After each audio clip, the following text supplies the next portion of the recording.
మన దేశంలో తయారయ్యే విగ్గులకి విపరీతమైన డిమాండ్ ఉంటుందన్నమాట.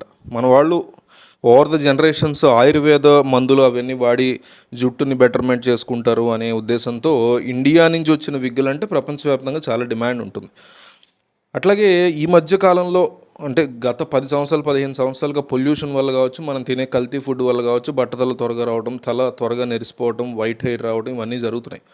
ఇప్పుడు దాన్ని బేస్ చేసుకుని సీరమ్స్, హెయిర్ సీరమ్స్ అని రకరకాల అన్నీ వచ్చాయి. దాని మీద భారీ ఎత్తున మనకి ప్రచారం కూడా చేసుకుంటారు, అడ్వర్టైజ్మెంట్లు ఇచ్చుకుంటారు ఈ ఎంఎన్సీ కంపెనీస్, అవన్నీ నడుస్తున్నాయి.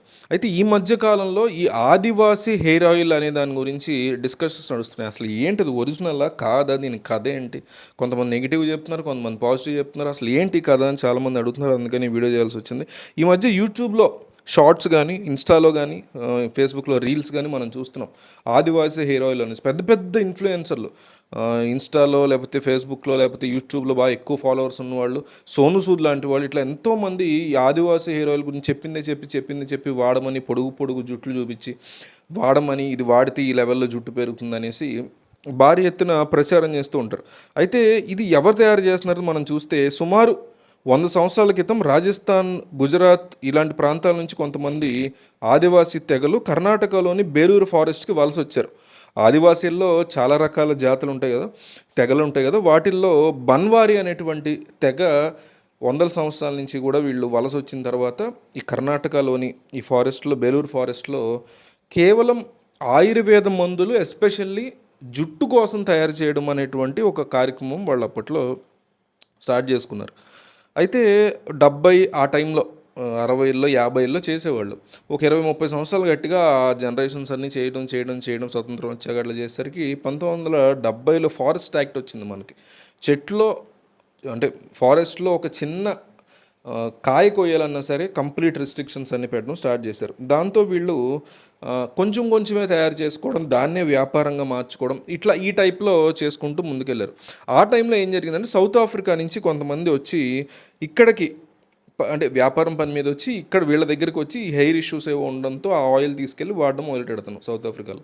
వాడడంతో అది బాగా పనిచేయడం మొదలెట్టింది. సో అతను తెలిసిన వాళ్ళందరికీ అతను ఆయిల్ పంచడం, అది సక్సెస్ అవ్వడం. సో ఇక్కడి నుంచి అతను వ్యాపారం పక్కన పెట్టేసి ఇక్కడికి వచ్చి కొంచెం అవైలబుల్గా ఉన్న ఐటమ్స్తోనే వాళ్ళు తయారు చేసేవారు.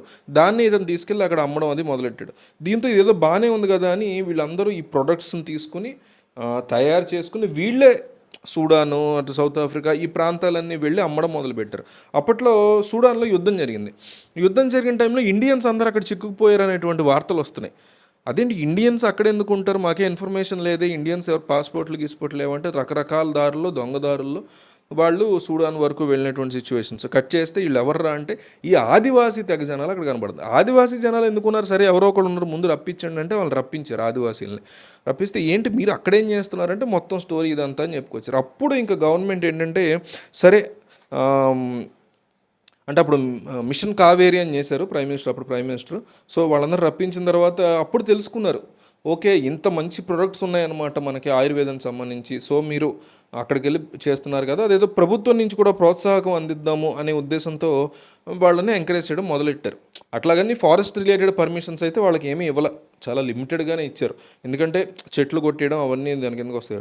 అయితే వీళ్ళు ముఖ్యంగా ఈ మధ్య కాలంలో చేస్తున్నటువంటి ఆదివాసీ హెయిర్ ఆయిల్ అనేటువంటి ప్రచారంలో చెప్తున్న ముఖ్యమైన మాట ఏంటంటే 108 వనమూలికలు కలుపుతున్నాం మేమని. 108 రకాల వనమూలికలు అంటే మనకి అడవిలో దొరికేటువంటి చెట్టు బేర్ల నుంచి కానీ, చెట్టు రూట్స్ నుంచి కానీ, కాండం నుంచి కానీ, కొమ్మల నుంచి కానీ వచ్చినటువంటి రసాన్ని మనం మూలిక అంటాం. సో ఆ మూలికని వీళ్ళు 108 రకాల మూలికలు దీంట్లో కలుపుతున్నాం అనేసి ఆన్లైన్లో మనకు అమ్మేటప్పుడు చేస్తున్నారు.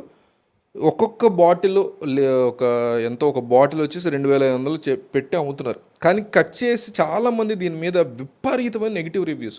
అసలు 108 మూలికలు లేదు, ఇంకోటి లేదు, 4-5 రకాల గోరింటాకు, మెంతులు, కొబ్బరి నూనె ఇట్లా వీటితో పాటు అడవిలో దొరికే కొన్ని అంశాలు ఇవన్నీ, కొన్ని మూలికలు ఇవన్నీ కూడా కలిపేసి మార్కెటింగ్ వీళ్ళు భారీ ఎత్తున చేస్తున్నారు. వీళ్ళకి ఎవరో ఉన్నారు ఈ మార్కెటింగ్ చేసి ఇన్ఫ్లుయెన్స్ చేయడానికి.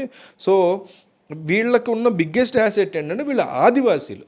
ఈ ఆదివాసీలకి జుట్టు సహజంగానే పొడుగుగా ఉంటుంది. ఎందుకు, జెనెటిక్ పీపుల్ కదా, అడవుల్లో పెరిగి అడవుల్లో ఉన్నటువంటి మూలికలు అవన్నీ వీళ్ళ తాతలు తండ్రులు తాతలు ముత్తాతలు అందరూ లేకపోతే ముత్తి మామలు వీళ్ళందరూ కూడా ఎంతో పొడుగు పొడుగు జుట్టులతో ఆయుర్వేదం నిజంగా చెప్పే ఇందాక బాగానే జరిగేది. కానీ తర్వాత ఈ ఏదైతే ఫారెస్ట్ యాక్ట్ వచ్చిందో వాళ్ళకి అది చేయడం కుదరలే. సో అందువల్ల వీళ్ళ జుట్లు బాగానే ఉంటాయి. అలాగని చెప్పి ఆ జుట్లు చూసి మన వాళ్ళు కొనుక్కొని ఒక్కో బాటిల్ 2500 కొనుక్కున్న తర్వాత లబో దిబ్బోమని గొడవ పెడుతున్నారు. ఇదంతా కూడా వాళ్ళకి జెనటిక్గా వచ్చినటువంటి హెయిర్ తప్ప ఈ ఆదివాసీ ఆయిల్ అనేది వర్కౌట్ అవ్వదు అనేది చాలామంది అర్థం చేసుకోవాల్సినటువంటి విషయం. ఒక బాటిల్ 2500 పెట్టుకుంటున్నారంటే చాలా డబ్బులు వేస్ట్ చేసుకుంటున్నారు. సరే ట్రై చేద్దాం అనుకుంటున్నారు, మళ్ళీ తర్వాత దాని నిండా నెగిటివ్ రివ్యూస్, అసలు బాగాలేదు, ఇది చాలా ఫేక్, ఇందులో అసలు ఏముందిరా బాబు, దీంట్లో గోరింటాకు ఉంది, లేకపోతే ఇంకో హెయిర్లో పెట్టుకోకూడదు కూడా పెట్టుకునేట్టు అవి కలిపారనేటువంటి ఎలిగేషన్స్ కొన్ని ఉన్నాయి వాళ్ళ మీద. సో మంచి ఫుడ్డు, స్ట్రెస్లెస్ లైఫ్, లేకపోతే నిజంగా మీకు ఏదైనా ఇష్యూస్ ఉంటే డెర్మటాలజీ రిలేటెడ్ డాక్టర్స్ ఉన్నారు. ఆయుర్వేదంలో కూడా బంగారు లాంటి డాక్టర్లు ఉన్నారు. కేరళ రిలేటెడ్ కానీ ఏపీలో కూడా చాలామంది ఆయుర్వేదం రిలేటెడ్, విజయవాడ, హైదరాబాద్, ఇట్లాంటి తెలంగాణలో కూడా రకరకాల ప్రాంతాల్లో మంచి మంచి డాక్టర్స్ ఉన్నారు. హెయిర్కి కానీ ఇంకొకటి కానీ ఆయుర్వేదం సంబంధించి, ఆయుర్వేదం కూడా చాలా మంచి సైన్సే. ఇక్కడ సమస్య వీళ్ళు చేస్తున్న స్కామ్ గురించి తప్ప ఆయుర్వేదం గురించి కాదు. సో అందువల్ల దీని గురించి చాలామంది అడుగుతున్నారు, ఈ ఆయిల్ ఏంటి, ఇది వర్కౌట్ అవుతుందా లేదా అనేసి. అందువల్ల ఈ వీడియో చేయడం జరిగింది. సో ఈ ఆయిల్ని అంతగా ఎంకరేజ్ చేయొద్దు. మీకు నిజంగా వర్కౌట్ అయిందని మీకు బాగా క్లోజ్ పీపుల్ ఎవరైనా చెప్తే డెఫినెట్లీ మీరు ట్రై చేయండి, అందులో క్వశ్చన్ లేదు. బట్ మనకు వస్తున్న రివ్యూస్ కానీ ఫీడ్బ్యాక్ కానీ కంప్లీట్ నెగిటివ్ వస్తున్నాయి. కంప్లీట్ అసలు ఒక స్కామ్ అనేసి వస్తుంది. వాళ్ళ పొడుగు జుట్టులు చూపించి మనకు కూడా అదే లెవెల్లో పెరుగుతుంది అనేటువంటి బిల్డప్, ఇన్ఫ్లుయెన్సర్ని యూజ్ చేసుకుని వాళ్ళు చేస్తున్నటువంటి ఒక మాఫియా లాంటి థింగ్ తప్ప ఇది వర్కౌట్ అవ్వదు అనేటువంటి తీవ్రమైన ఎలిగేషన్స్ ఉన్నాయి. సో ఆలోచించుకొని మీరు పర్చేస్ చేయండి.